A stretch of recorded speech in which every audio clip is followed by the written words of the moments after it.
Welcome back to another Culture Northumberland podcast with me, Claire Venus. I'm so delighted to be actually in a room with Horts. We miss each other all of the time. We've been waiting to speak to each other for so long, and it's so nice to be in this space. And a lot's happened with Mortal Fools since I was last in a room with anybody from the company. So I'm so excited to catch up with them and also to talk about the work that they're doing in Northumberland, because they're not just based in one place in Northumberland. And that's really exciting to me as I look to manage the Culture Northumberland project going forward and see what the opportunities are and how we can support, help and amplify what's already going on. So welcome, Horts. How are you? I'm really good, thank you. Thank you so much for having me. And yes, it's been a long time in the pipeline, so I'm glad that I'm here and talking to you. It's really exciting. Oh, yeah, it's really, really nice. And I think for anybody that doesn't know the work that you guys do and the work that you do outside of Mortal Fools, it would be great just to have an introduction from you. So I'd love you to describe what it is that you do and then what you do for Mortal Fools and what Mortal Fools do, if you're willing. Yeah, absolutely. So a lot of folks know me as Horts, also Rachel. My freelance capacity is as the Culture Vulture. So the Culture Vulture is all about championing the exciting spaces, places, faces and happening across the Northeast. It was very much born out of the fact that a lot of arts PR and championing tends to be very southern focused, and I really wanted to give a voice and a platform to Northeast specifically, but wider North creatives, and to really champion them and just celebrate and demystify some of the things about being an artist and venues, and really my passion is about and always has been for a very, very long time, is audience development and getting folks to, into venues, into engaging with small creative businesses, having a go at creative activities, things that they wouldn't necessarily normally do, but encouraging folks to give them a go, and inviting, my followers and folks along with me on that journey as I experiment and have a go at doing new things and attending stuff and festivals. So that's been growing for a long, long time. And that has kind of been the base for my freelance marketing practice, really. I work on a variety of different events as a professional, festivals, creative programs, events, Christmas events, all sorts of things that you can think of. And it also means that I have the pleasure of being invited along to lots of amazing things as well. And then originally Mortal Fools was one of my clients as a freelancer many moons ago, was one of the first back in the day. And my role has progressed at Mortal Fools into a full-time employed role. So I am the comms manager and audience development manager, which basically means that I get to champion all the amazing work at Mortal Fools in terms of what's going on and making that really meaningful to audiences. So for folks, who don't know what Mortal Fools is and does, I'll give you a quick kind of whistle-stop tour. Mortal Fools is a theatre, drama and creative learning company, charity, working and supporting children and young people aged between 7 and 25, using creative interventions and theatre-based, performance-based projects and work to support their creativity development, emotional development, well-being, and provides routes into creativity and access to the arts for lots of children and young people who wouldn't necessarily have access otherwise. We are based in Ashington, so that's where our head office is. We also work in the Tyne Valley, so largely Prideaux area and wider Tyne Valley. But, thanks to the world of digital and our wide kind of network of community partners, we work widely across Northumberland and the Northeast. Our Melva programme, which is a digital intervention in schools and supporting their wellbeing and mental health, is national. So that is available for primary schools across the region and wider, and it is into wider. We've got schools in Liverpool, in Manchester, all the way down to Portsmouth. At one point we had a school down there, which is great. So the reach is really, really, really wide. And as part of, the pandemic, as with lots of organisations, it taught us a lot to do with audience development and how we reach our audiences and being really innovative. We have continued to keep that learning. So we film most of our work. We have digital outputs. Not all of our projects are, we're not putting on theatre shows all the time. There's a real richness in our creative projects. And a real focus of that is ensuring that young people's voices are really heard across to other young people across the, you know, wider UK on social media, but also to decision makers in terms of their, you know, socially engaged aspirations and what they want to see in the world. And our digital content, you know, is seen all over the place, in various different youth groups, which is just great. It's great to have that reach. So we're a growing charity. We have big ambitions. And we're continuously growing, with a real firm foundation, and proud to be in the Ashington location and working with that community. Amazing. I always love hearing like everything that you've been up to and how things have shifted and changes, because you are such an innovative company and you have diversified your way of delivery. Like you've always kind of looked to, okay, how can we reinvent? What can we do? How can we solve problems? How can we shift and change and move? And it's been a joy to champion your work and to see how you are also championing your work. So one of the things that's come up a lot, obviously within the cultural sector, we can sort of leave marketing or, you know, not have very big marketing budgets, sort of get round to audience development one day. And what I see with Mortal Fools is that you guys have that front and center, from like having a full-time post that's dedicated and not just marketing, but audience development as well, because it's an ongoing thing, isn't it? And now that we are working online in the way that we are, like you say, you can reach across the globe. You know, people be interested in your practice, your process, the way that you work from lots of different places, both nationally, but probably internationally as well. And I think that's become much more available to us now, hasn't it, to say these themes are universal, actually. I know that there's so much that I want to pull on, but one of the things that I want to hone in on, because we haven't spoken about this much in the podcast so far, is around young people's take on living in Northumberland and what that feels like and what that is like. And I know there are a lot of barriers for young people being able to engage in the arts for various different reasons. And you guys have always tried to break down some of those barriers and better understand what the young people want to tell you. So I'd love to start there if we can, and just to better understand how that work has shifted and changed since we kind of last caught up. So we started to understand some of the work that you were doing online and what you were making available online. And then there was a shift to people want to be back in the room and back in person. So I'd love to know how the hybrid has panned out and what's happening with that now. That'd be great to talk about. Yeah, absolutely.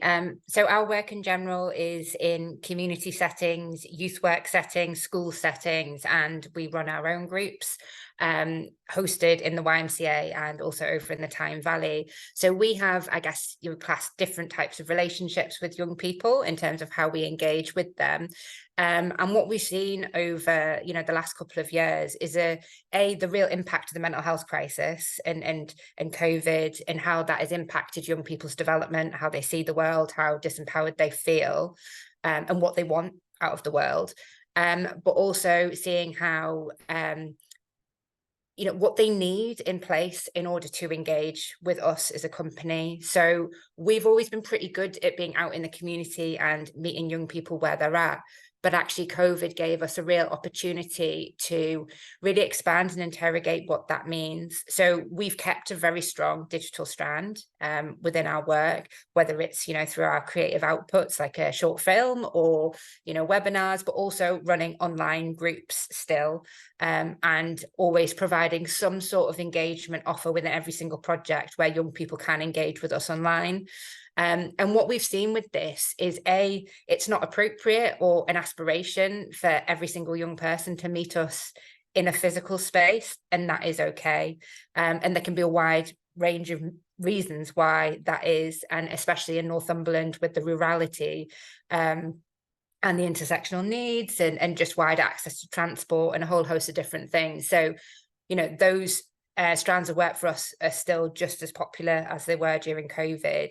However, you know, now instead of having to do them because we have to, we're actually able to thoughtfully think about how we're curating those spaces, how we're holding them, how to support our artists and creative practitioners in terms of digital facilitation. And you know, it's not a second kind of, well, you know, it is what it is aspect of work for us. It's a space of a lot of digital innovation and really important relationships. And some of our longest term relationships now, some of our young people started online.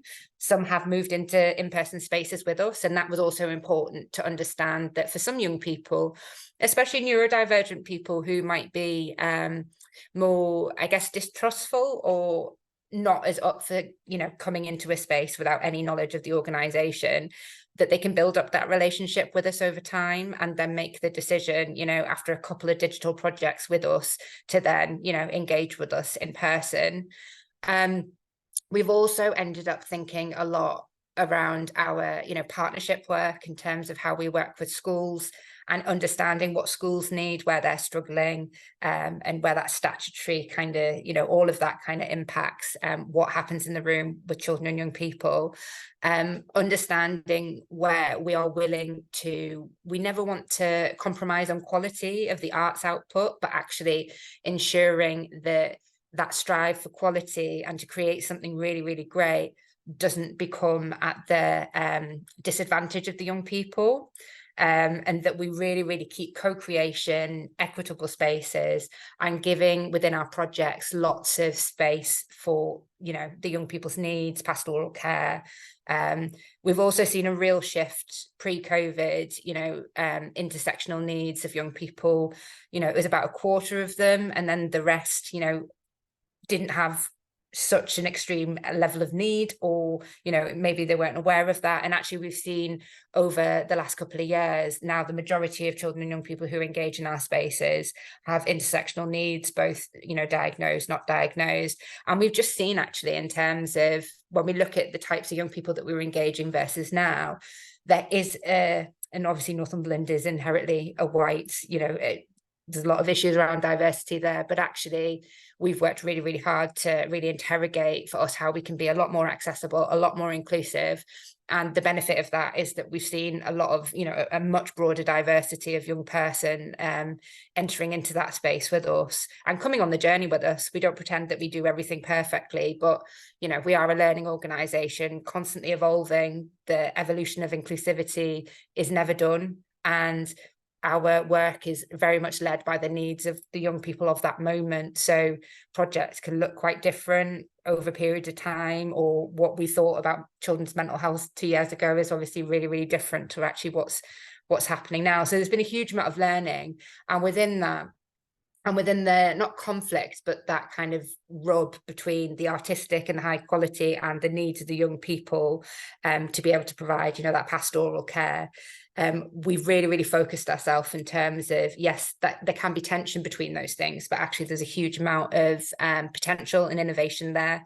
It's just about rethinking how we do things, rethinking how we speak to our funders in terms of communicating and advocating for that, and also taking the young people on that journey with us in terms of what they need and want, and using that as, you know, front and center for creative content. And I think that's why in Mortal Fools area of work, we have very long-term relationships with our young people who go on the journey. We have very loyal audiences. We have a very loyal digital community, and it's because we really invest into that relational stuff. It's not just when we've got an event or when we've got a project, is that's when we'll communicate with our audiences. You know, we're constantly, as you say, investing into that audience development.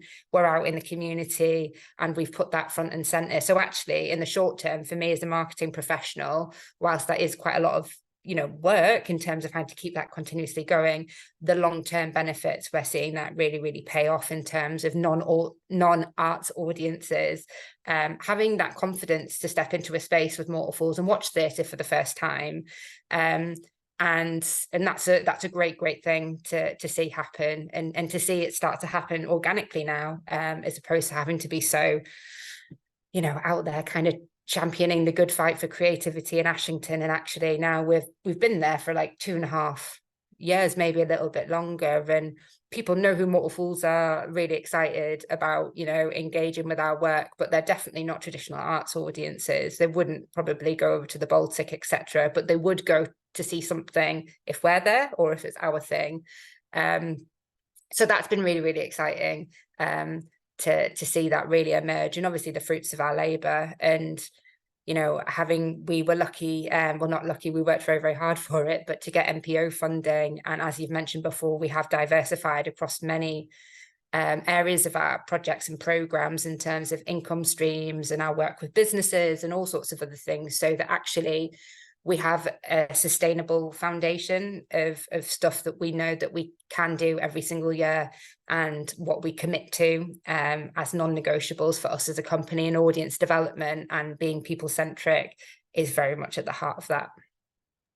Yeah, it's an amazing thing to listen to you speak about that, because what I have experienced in my arts career is this short-term project, you know, creative producer of a festival, another festival over here, short-term project, and the grief that comes with that as a freelancer. And so hearing you speak about, as a company, you putting those things front and center and giving time and space to taking people on a journey is really, really special. And it's not something that everybody's able to do. It's not something that everybody thinks of.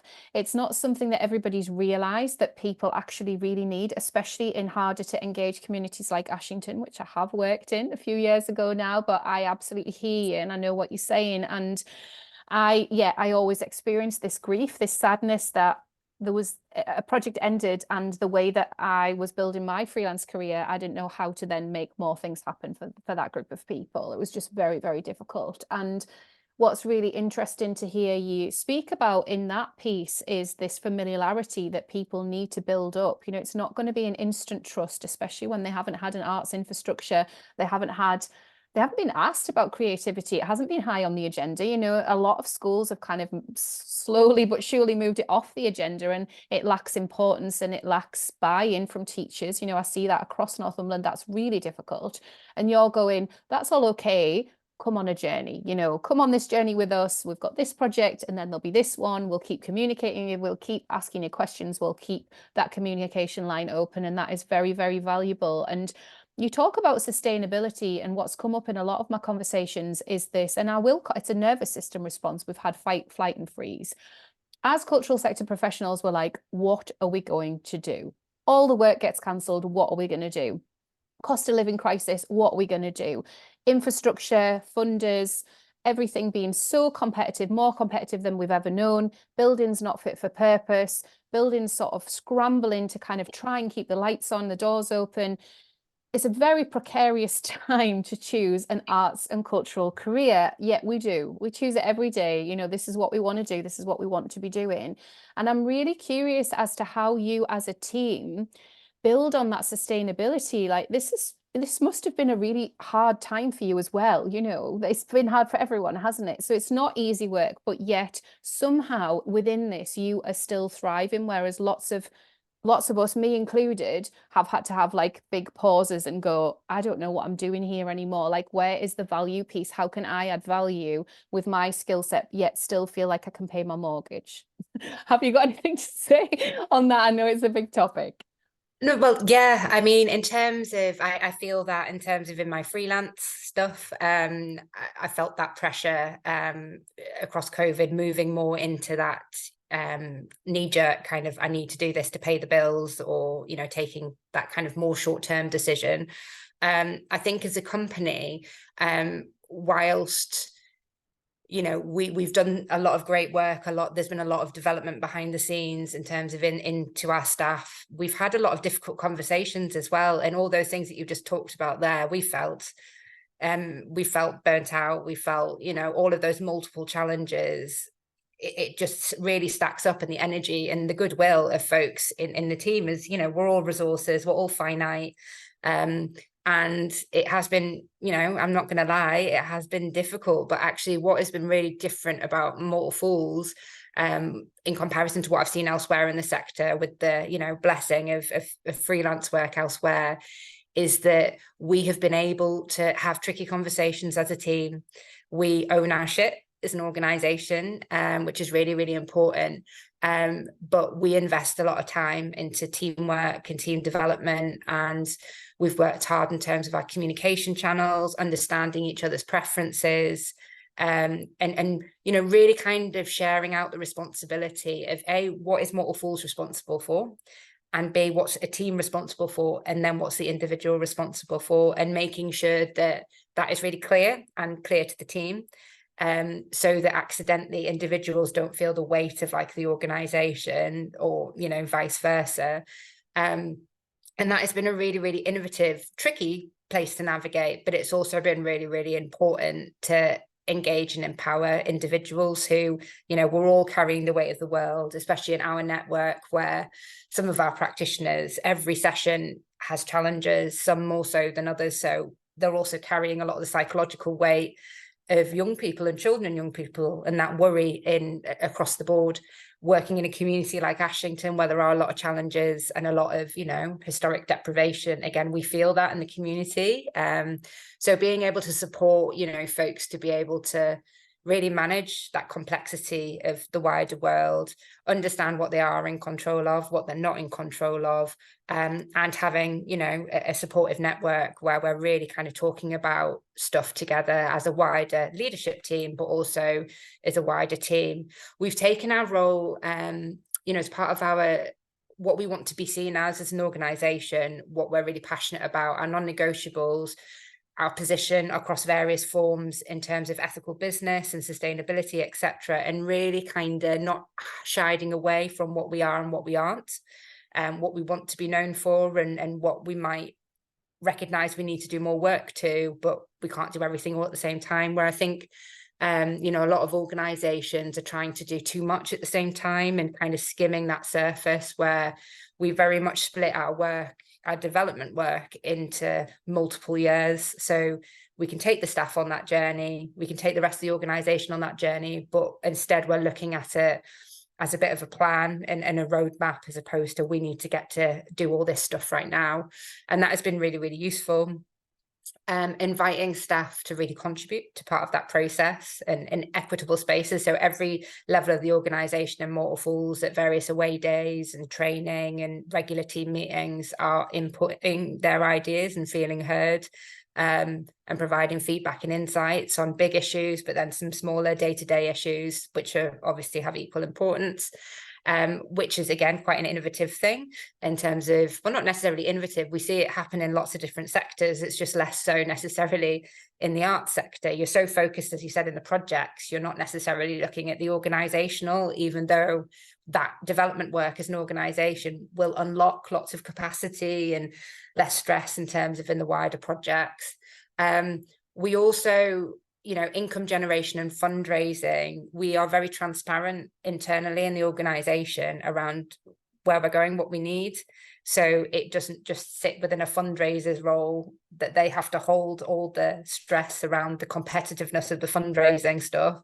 That actually it's held across the wider leadership team, which is a real kind of broad mix of folks, and with our board. And we're constantly having those difficult conversations, not shying away from the truth in terms of what we need to do.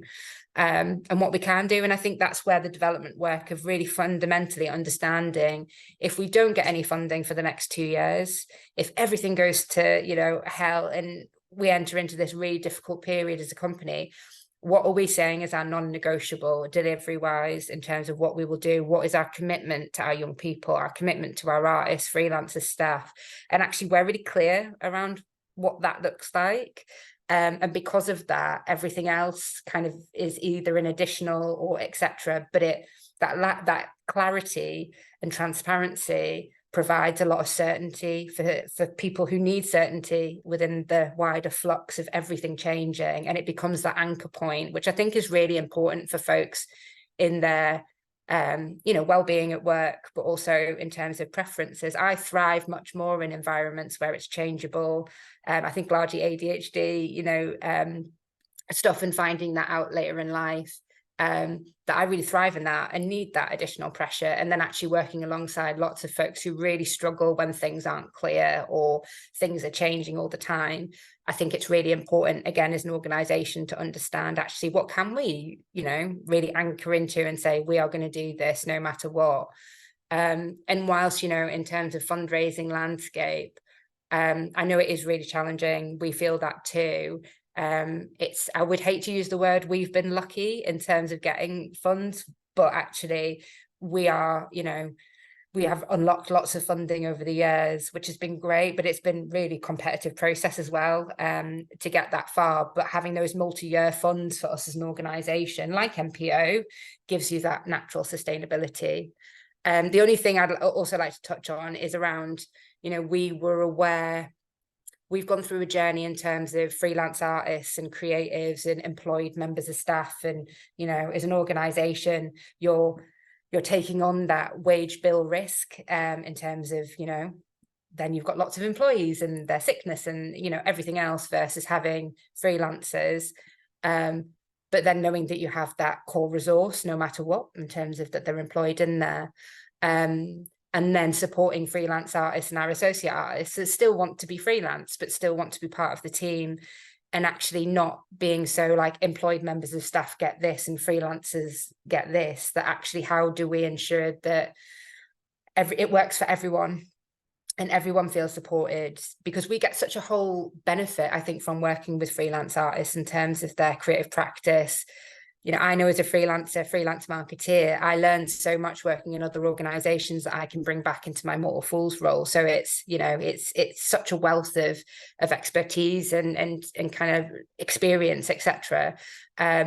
So yeah, we've gone on a journey of not using so many freelancers for a little while. It was a lot more employed team, and actually now we have, I think it's 18 or 19 employed members of staff. And then we have about 15 freelance artists and creative businesses that work with us regularly. You know, and by regularly, I mean at least once a month that we're giving some kind of work to. And the blend, that beautiful mix of both is so, so important, I think.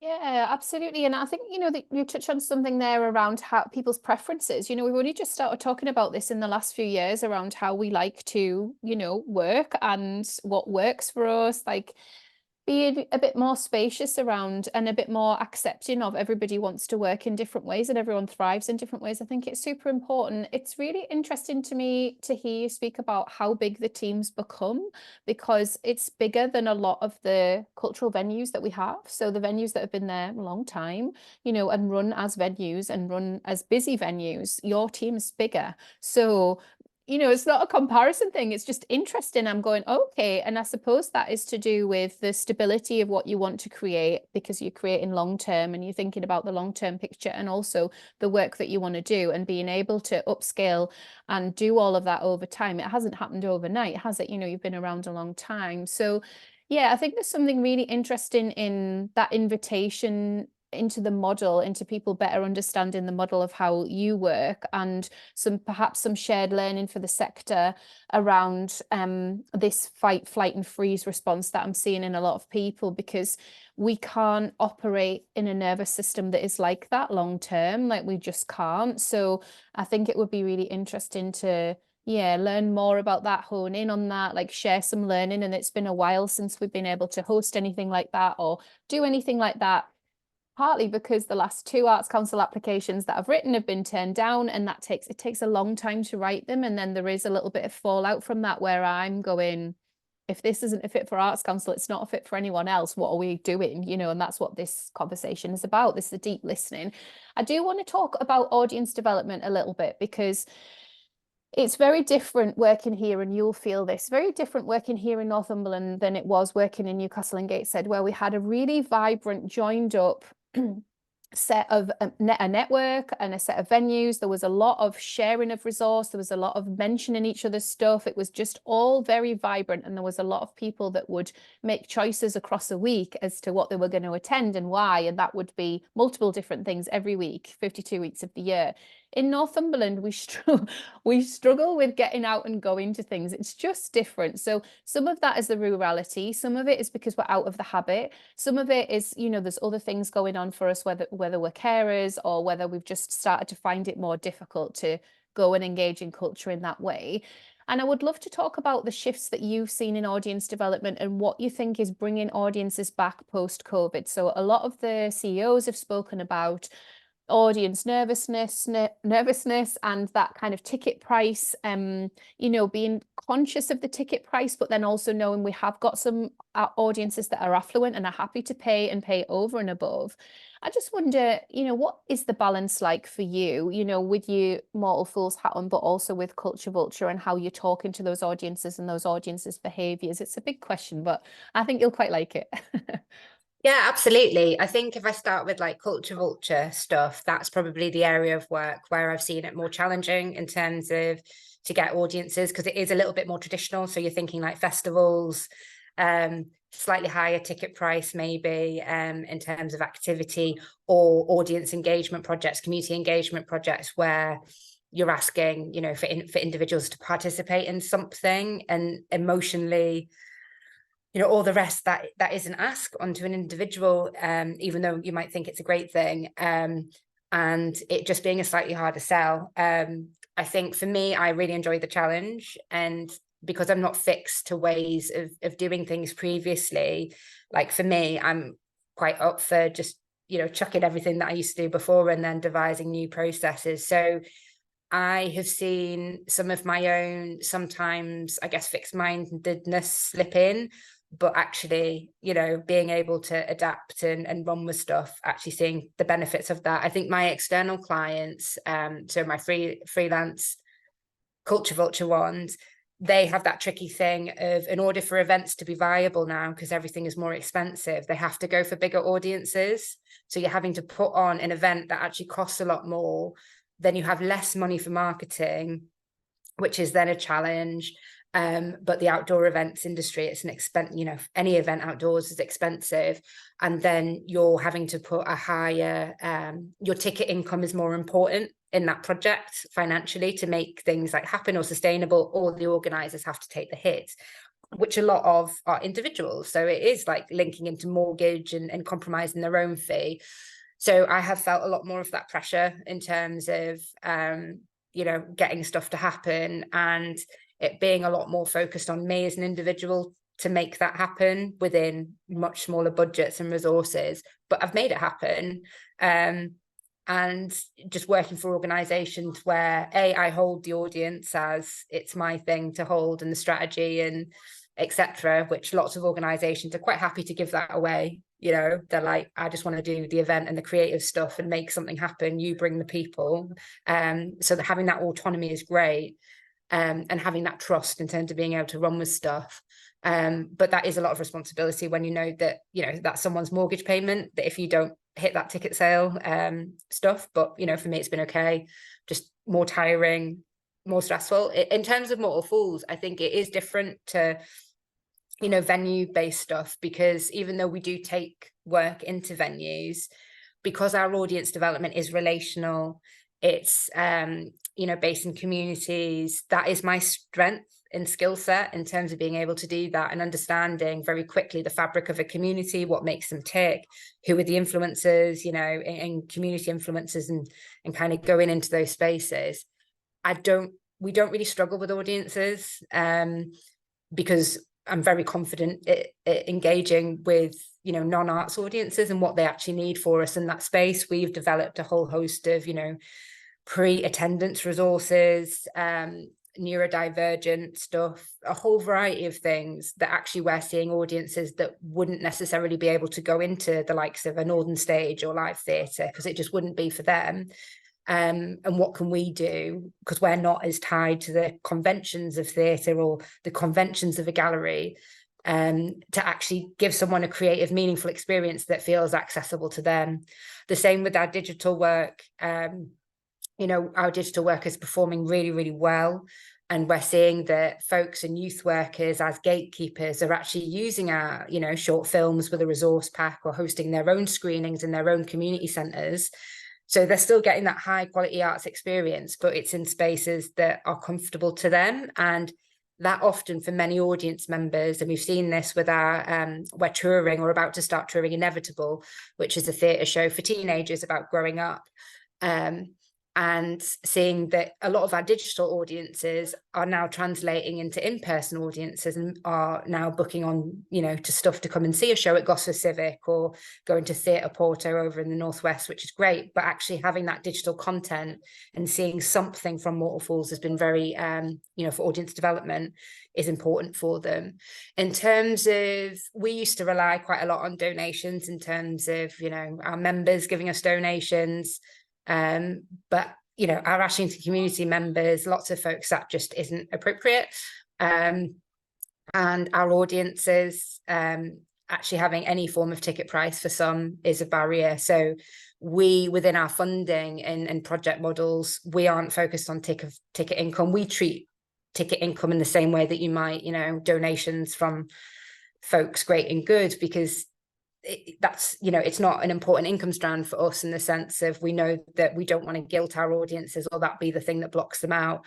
And that's the benefit, I guess, of not having that in-person venue, of where I've been to recent events, conferences, and I can hear the stress of venue-based organizations where they have to make the box office work. They are looking at profitability.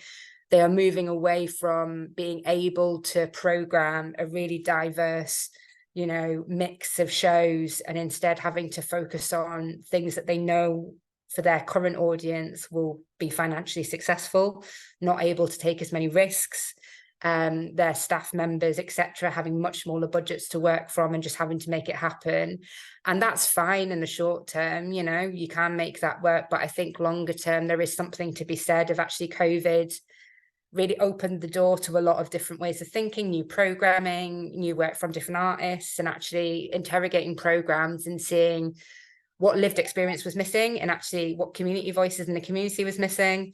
And how can we program in work, not for us as artists and us in terms of for the Arts Council and other funders, but actually how do you program in work for the likes of Ashington and know that it's going to be a high quality arts experience for them, but it's going to be accessible and mean something to them. So a really silly example is you wouldn't program contemporary ballet into YMCA and expect the Ashington audience to then come. That would have to be really, really well resourced and meaningful audience development behind it. And I'm not saying that we wouldn't do that, but we would think about it very carefully in terms of how we could engage young people and our audience in that type of work in an innovative way. And we've also seen, our audiences don't necessarily want to always sit down and watch a theatre show. So even questioning ourselves in terms of pop-up performances, micro performances, sound art, installations, what does performance as a wider whole look like that audiences want to engage with? And actually strategically at the very, very first point of when we're talking about our projects or our work, audiences are part of that conversation. We're making work for people that obviously champions the voice of children and young people, but has the audience needs at the heart. And I think that's where some audiences and where I guess some larger organizations, their audience or marketing team, and their community team often exist quite separately away from their programming team. And yes, they might have certain meetings together, but I hear time and time again and see that in my freelance role, often I just get the stuff from the programming team and that's it. And it's like, sell it, please, as opposed to this is why we booked this show for this audience and this is who we want to go for, and that more strategic conversation.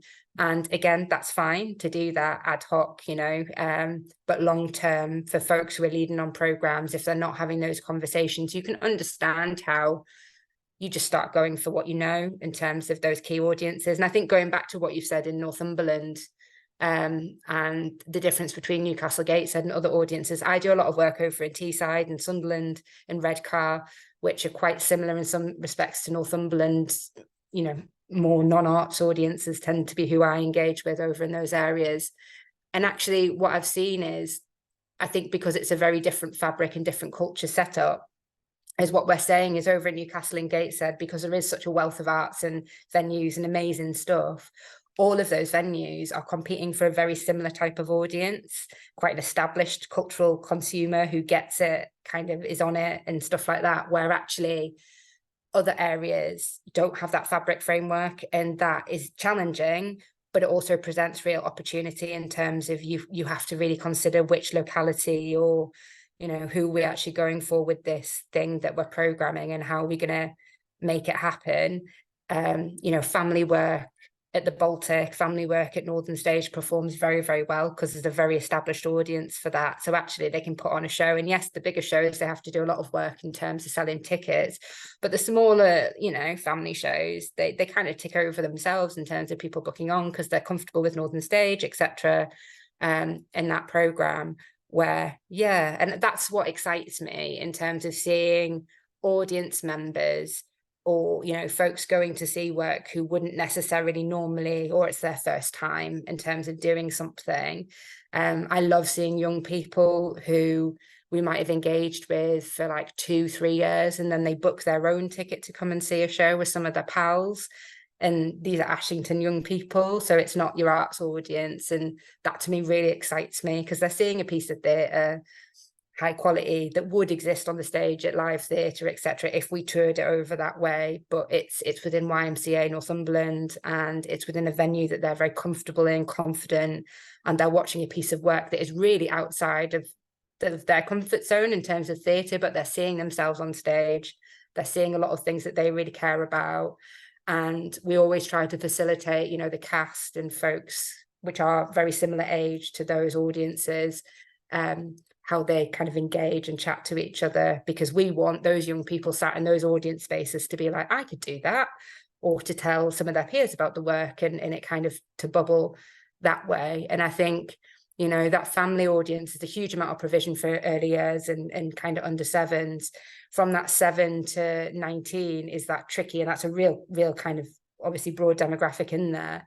It's quite tricky, but if as arts organisations we can nail it in terms of engage with them, those are the future cultural consumers. And I think I was at the Family Arts Conference a couple of weeks ago, and they gave some great percentage, I can't remember off the top of my head, it was like towards 80%. I think that if you don't get young people engaging then it is highly unlikely that they will ever be a cultural consumer as an adult. And actually the wider consequence for stripping out arts and culture from education and, you know, ticket prices, barring out certain families, we can already see in terms of the pipeline for audience development, in terms of how challenging that is going to be for some venues where their focus is that adult audience. And I just love for us to have some more of these conversations, I think, in terms of on a wider sector level in the Northeast, away from projects and away from some of the realities of, yes, I know it's fundraising is difficult, etc., but just something focused on audiences and reaching communities and sharing some of that learning together. I think that's where taking us out of kind of all the grindstone challenges, which of course are really, really challenging, but would give us an opportunity to also think about how things might be. And I'm always surprised, actually, as Mortal Fools, how little organisations who have young people's work and have teenage shows and stuff like that, they don't really reach out to Mortal Fools to tell us about it. They assume that, you know, if they take something to Northern Stage, that Northern Stage will be able to get an audience. And for the teenage work, that's still quite tricky for Northern Stage to do that sometimes.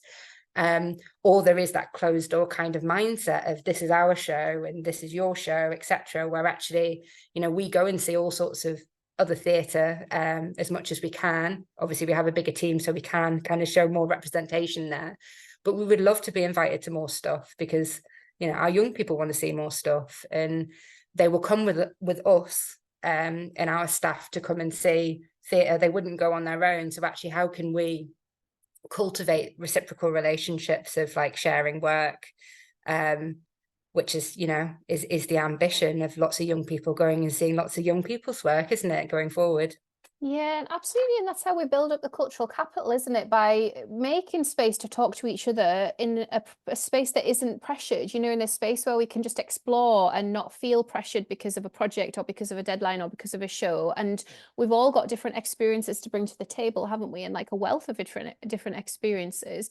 I think there's something really precious in what you're saying about reciprocity and leadership and sustainability. And these are key themes that have come up throughout the whole sort of 3 months of this project, this kind of deep listening project, and also kind of pulling on the strands where we can find common ground and we can find ways to listen to each other and like really respect the individual journeys that we've all had. So I'd be really excited to speak more about that and to suggest some more of that in when I catch up with Wendy, and also think about that in terms of what Culture Northumberland could organise and host and sort of persuade people, you know, like, let's make some space for this. I know Wendy will be really excited about those conversations. I just want to finish, Horts, with the tools of delivery. So when I first kind of came across your work, and I must admit, I've got a Facebook news eradicator now, so I never see anybody's work. It's just how I use Facebook. It's because the internet got really noisy. But when I first Yeah. got to know your work, you had this really vibrant Facebook page and you were doing amazing behind the scenes stuff, like incredibly sophisticated writing about something that you'd been to see. I presume all of that community is still happening and that's your main place. But I mean, have you got a mailing list for Culture Vulture as well? Like, how do Mortal Fools get the comms out? I know obviously when you tag Culture Northumberland on Facebook or Twitter, we'll share it, but what else are you doing? How are you communicating? Has anything shifted or changing? Are you Snapchatting? Are you TikToking? What's going on? So yeah, so we again, because we have a marketing, I have myself obviously full time, and I have a marketing assistant. We do have the capacity in terms of we have a whole distinct social media strategy behind it, and different audiences within that, and understanding how different audiences use social media and being really conscious of that, and why we have each channel as opposed to, and that's a lot of the work that I do as Culture Vulture with my clients, in terms of, you know, there's no point just being everywhere all the time, like why, and taking stock at that. And with our young people especially, they are like, co-creation is very much in our DNA, and it's what we do, and that includes with our creative content. That is the same with our marketing, and the same with how we use social media. So an interesting one is that you brought up TikTok. We made the decision, I think about a year ago, that actually one of the most problematic channels for our young people is TikTok, and because of how it's set up, safeguarding things, etc., how you can very easily end up on the bad side of TikTok. So actually, as an organization, we had a discussion around how can we build up an audience on a channel where actually this is a channel that is causing quite a lot of harm, and it is quite problematic sometimes. It can be brilliant as well in terms of creativity, etc., but do we want to use that? We then consulted our young people, and our young people were very clear in terms of that it's their space, and that they were tired of organizations and venues coming onto TikTok, and that's not what they want, and it's their space to create. So actually, in terms of audience wise, we were then sat with, well, yes, we could go and create lots of great content, but for who? Like, actually, that it would be to communicate with young people who don't even want us there particularly. So we're just not going to go into that space for now. We, you know, Facebook, etc., is a great channel for our parents and kind of that older demographic. And that is largely, you know, where we might put out, in the same way that we champion a show on there.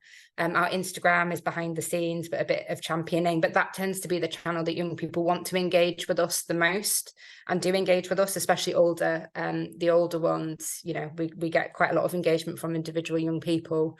And they share our stuff. You know, we're very reciprocal in that, and we encourage young people to share our content, so it's going out into their peers. Our LinkedIn is very much for our business work and funder work, and showcasing that strand and being very clear on that.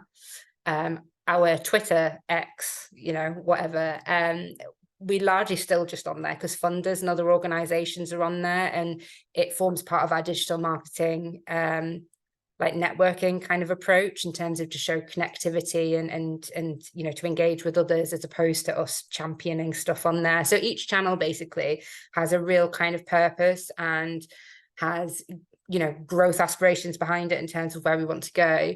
We have a great mailing list, and we've done a lot of work over the last year or so to really understand like where we're going with that, and where we're going with other digital content. So for us, we have a YouTube channel, we have a Spotify, we have Melva, we've created an online portal which houses digital content, and we've got so many other aspirations, both internally in terms of how digital tools work together, but also how we can use digital tools to better manage audience relationships, but also you know, other types of relationships.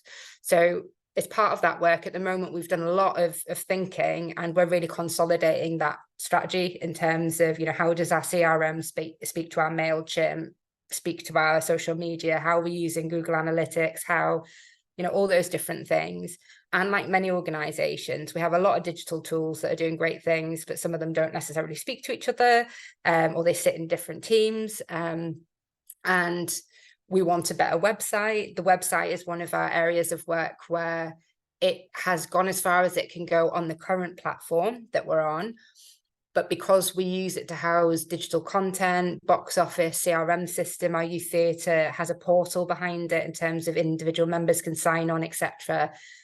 It's going to take a lot of development work to make that look even more aesthetically pleasing. So we're looking at various pots of money in terms of innovation pots that can bring to life our aspirations whilst working with consultants in terms of that's what they do, as opposed to trying to do it on a shoestring and either doing it badly or just really struggling to kind of make sense of everything.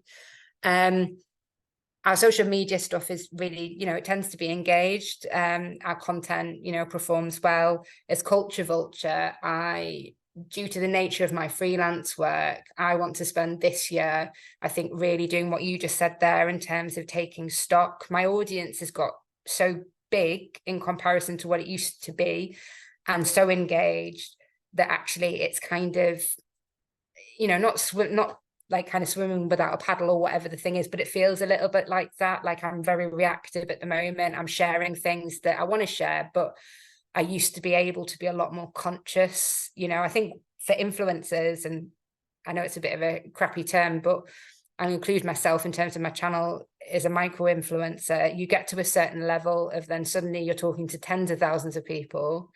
And that's a very different ball game to what you were talking to just like a couple of thousand, and what you're actually doing with that audience, what type of content, and I need to do some of that thinking myself. I did have a lot more time to do like longer form blogs, and actually they are the thing that I enjoyed the most, but I actually do the least or have time to do the least.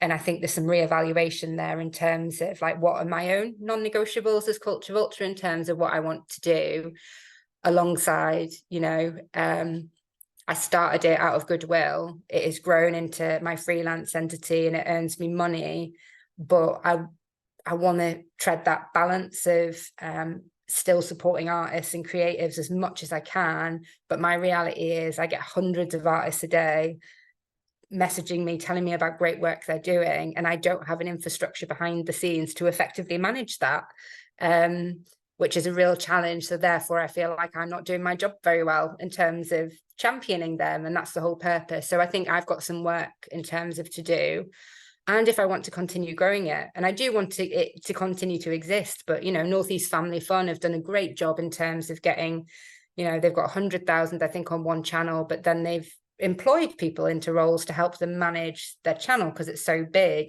I don't want that. That's not what I want for me in my freelance work. I just want to do the things that I want to do. That's the whole point, isn't it? And I think I need to make some decisions in terms of where I want it to go. But my audience is brilliant, and I love them in terms of stuff. And I think because I am really clear on my social values and in what I support and what I don't, I do get some trolls, and it's quite funny. In terms of people who are very upticked, especially when I post content celebrating women, or a variety of different, Pride Month or queer artists, etc. A lot of, well, not a lot, but some very vocal folks around that. But the majority of folks who are on my channel are absolutely, not always arts audience, but are very much along for the journey and very passionate about the Northeast, which is, why I started the whole thing. So it's great. It's so beautiful to hear that, and beautiful to hear how you're managing it and what you feel about it as well. I just think because there's been this really interesting trend, isn't there, of like pour energy into online spaces, grow a presence on at least one channel. And actually when people are in a smaller space around that, it can be quite difficult. This is quite difficult work around imposter syndrome or comparison. And in that space, when people are posting and putting energy and feeling nervous about that, and it's only being shown to a certain amount of their audience, that can feel quite difficult. And then obviously you've got this platform where you're like, it's okay, I will share it, I'll push it out for you, and more people can see it. But then at the same time, managing yourself in that. And I have had some of that. Like actually just last week I did an online class, a masterclass called How to Deal with Trolls and Online Criticism. So it's something that is relatively new to me. However, I'm not shying away from having an online presence because of it. I'm just leaning into what it is and like why it's coming and where it's coming from. And yeah, again, it seems to be around if women are brave and bold enough to take up space, you know, that is the thing that seems to bother certain people within one particular space.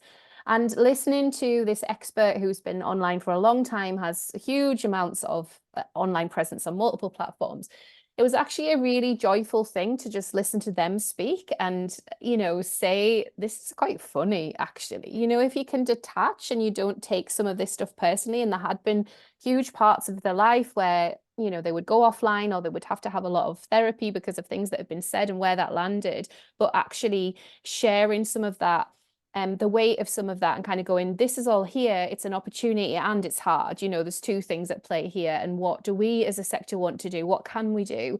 Because, you know, since 2020, when we set up Culture Northumberland, we have wanted to try and encourage artists, freelancers, smaller organizations to raise their profile.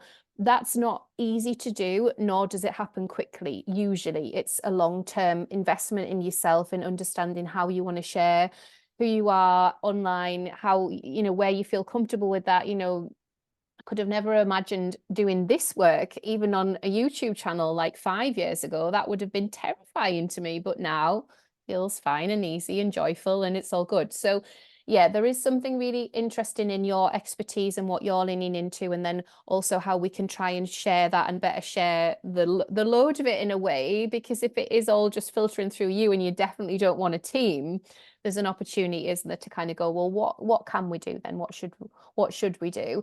So part of the research that I've been doing and the conversations that I've been having around Culture Northumberland and how we amplify and shout about the work that's going on and how people receive it in a way that isn't cluttered or it doesn't duplicate, it's quite complicated, but I am passionate about whether there is a way through some of that around audience development and comms, and taking people on a journey of cultural capital and cultural understanding and just experiences, actually, you know, because I think if we drop some of that language around culture, heritage, the arts, we're just bringing experiences to people, and those experiences help with all sorts of things, from sort of self-belief to identity to just entertainment and having a nice time. Some escapism, please. So yeah, I would love to talk to you more about that stuff as we move forward, and when I do some recommendations in the report that I'm writing, it would be great to try and connect in on a deeper level and spend more time with you personally, but also with Mortal Fools around those decisions that you've made around co-creating with the people who are saying, you know, like with the TikTok, this is our platform, we're all right if you're not here, thanks very much, you know, because it's right, you know, we've got to be careful how we manage our energy online. It's a lot, it's a big ask. Totally. And I think, you know, working on projects externally with other organizations, I see how they have like full-time content creators that their entire job is to create 2 TikToks a day. And that's what they do. And they edit them and go out and film them and think concepts for them. I think in our creative and cultural sector, that's just so unrealistic in terms of like, we're never going to have that. But we try to benchmark ourselves against organizations that do have that capacity and are doing that. And we just end up in feeling really crap about ourselves on social media and what we're doing. So I always encourage folks to think about like, what's their baseline in terms of what are they committing to, and actually then taking that forward. It's very similar to when people, you know, say, I'm going to go to the gym every day, you know, post New Year. I think people treat social media or audience development a little bit like that. And actually it's about consistency, and even a little bit of consistency whilst keeping yourself sane, and, you know, not being on call 24/7 via your Facebook page, you know, is really, really important to understand that. And I think one of the things that I did recently was I hosted a little marketing meetup digitally. It's something I've had an aspiration for with Catherine at November Club for quite some time. And actually taking it a little bit out of just venue-based stuff, and actually more about individuals and what they want for their practice was really interesting, because, you know, I had people who reached out and came through that network as part of that first event, who were working in Northumberland marketing, who I'd never heard of, which is great, as freelance, and have done various different things. And I think actually, you know, focusing beyond ourselves as venues and creative and cultural organizations and being so insular, there's a wealth of talent out there in terms of younger folks coming through, you know, obviously the ranks, and then also the responsibility for us as larger organizations, what we're doing for the future of like audience development. And it's the whole reason why I really champion taking an early career marketing assistant, you know, in terms of there's about, I don't know, is there 20 years between us or 17 years between us, and just the level of different understanding in terms of, yes, I know I have that experience, but they are using digital technology and AI in a much more like immediate way, because they've grown up a lot more with digital as part of their lives. So they're not as kind of having to figure out how they're going to use this. It's just straight into it. And they're closer to the age group of some of the young people that we're working with. So again, I think for organizations, it's thinking about that sustainability pathway of, yes, your marketing assistant, you know, is the, or your marketing manager, sorry, is 38, or your team of marketeers are all 30, but actually, when is your 21-year-old or, you know, your marketing apprentice 16 coming through that will bring a whole host of new skills and the digital marketing element, and feeling really comfortable, you know, with editing. Yeah, such a brilliant point. Loads to think about there. I want to talk to you for like another hour, but I have a 5 o'clock call that I'm now late for. But Sorry. thank you. No, thank you so much. It's been brilliant to catch up and brilliant to hear more about all of this. So what happens is we put this out on our YouTube, and that's great, and people can watch it there, but it also goes out as a podcast with some additional resources. So I'll just let you send me whatever's relevant, and then people can find those in the post below. But thanks again so much, Horts, and I will catch up with you really soon. Thanks again. Brilliant. Thank you so much for your time. Speak